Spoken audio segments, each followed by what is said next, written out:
Welcome to the baked book.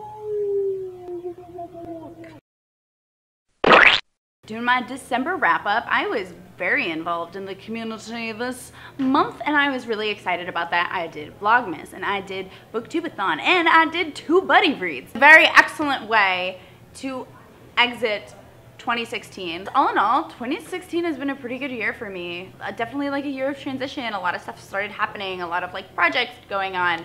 And yes, like celebrities died and politics and blah, blah, blah, but all of that aside, I think I had a good time and I'm optimistic for 2017. So I started out with Aristotle and Dante Discover the Secrets of the Universe. So I gave this one 4 stars. I gave a lot of these 4 stars actually. It was very heartfelt. In the middle, it kind of lagged for me because Dante leaves and I was a lot more attached to that character. He's a lot more charismatic. I feel like that's a common trope of like young adult fiction, is that the main character is kind of like bland-ish. Ari wasn't bland, he was just an introvert. I don't know if I like that though. I don't know if I like that like the main character is an introvert. It's not as interesting and you end up like relying too much on somebody else.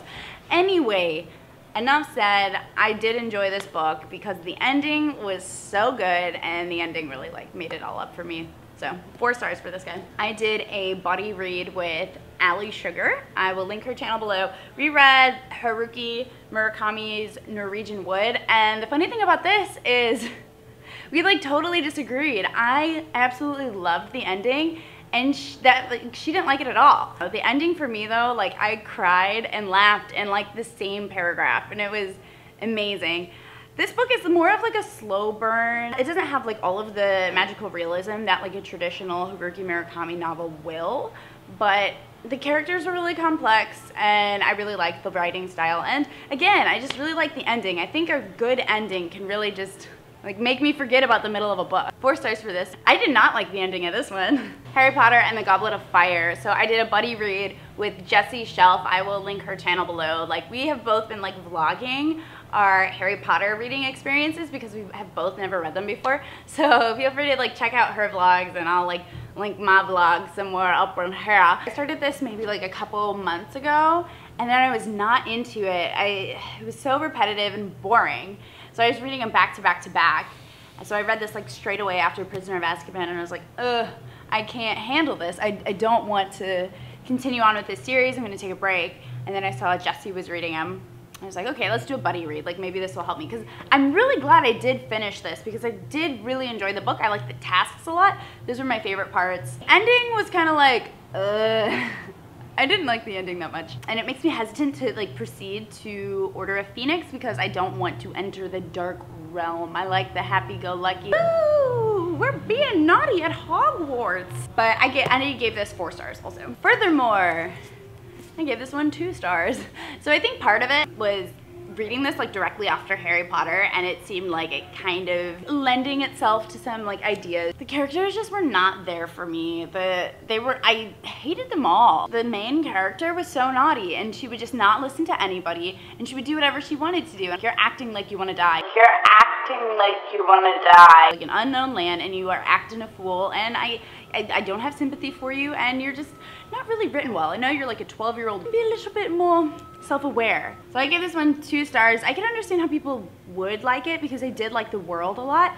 But the characters, I mean, you guys know by now, like I'm a very like character-driven person and the characters were not there for me. So Swimming Lessons by Claire Fuller. I was not expecting to like this one, but I liked it a lot. This was one of my favorite ones I read all month. Actually, I gave this one 4 stars. There's like letters that a woman writes to her husband, and then so like half of the book is in letters, and she is just an excellent writer and her husband is a professional writer. In the beginning we get some like cool kind of like workshop-y moments of her husband talking because they met in college and he was a professor and she was a student and things got a little haywire. It was really excellent. Quality of writing was really great and that's what really did it for me. I would definitely recommend this one to check out. Scrappy Little Nobody.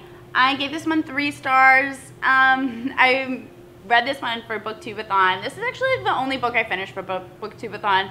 I had to be social New Year's Eve and stuff, so I didn't really get like a lot of reading done, but I got this book done, and it's like quick and easy, and it's entertaining enough, but it's really not like fulfilling. Not doing anything to like expand my mind view. I said this in my TBR that I don't really want to like continue reading books like this because I don't think they're helping me become the person that I want to be.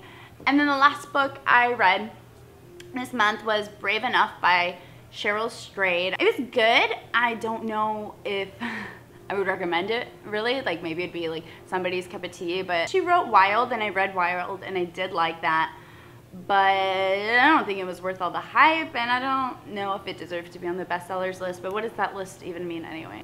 I don't know. There was like some really nice quotes, and it's always nice to be reminded of like positivity and things like this. Yeah, not that good. Not great. Good enough. 3 stars. And then the 2 books that I did not finish, but I'm still working on. I'm currently reading Magic for Beginners, and this is a short story collection, and I really like some of the short stories, and some of them just really fucking confuse me. So I'm in that paradigm right now. I don't really know where to go from there. I'm almost done. I have like a few more stories left, and I'm on a story that I really like right now. Chock full of like magical realism. I got it for my Secret Santa gift, and yeah. Then I am like a third of the way through Shadow of the Wind, and this is like a slow burn, so I put this one down for Booktubeathon because like I feel like the point of those readathons is just to kind of like read a lot of books and be like, woo, I'm getting books done. And I'm gonna come back to this because I've just heard so many people say it's exquisite, so I am enjoying it. And so I'm going to finish this sometime in January, so expect it in my January wrap up. That's all I have for you now, so I will see you guys, I don't know, sometime next week, or what is today? I don't know, what is tomorrow? What is life? We'll figure it out one day at a time. Okay, have an excellent, excellent year, and I will see you next time. Subscribe if you want to see me next time, and thanks for stopping by The Bake Book. These books to read for Booktubeathon. I've already started one. I'm gonna quickly go through my TBR so I can get back to reading.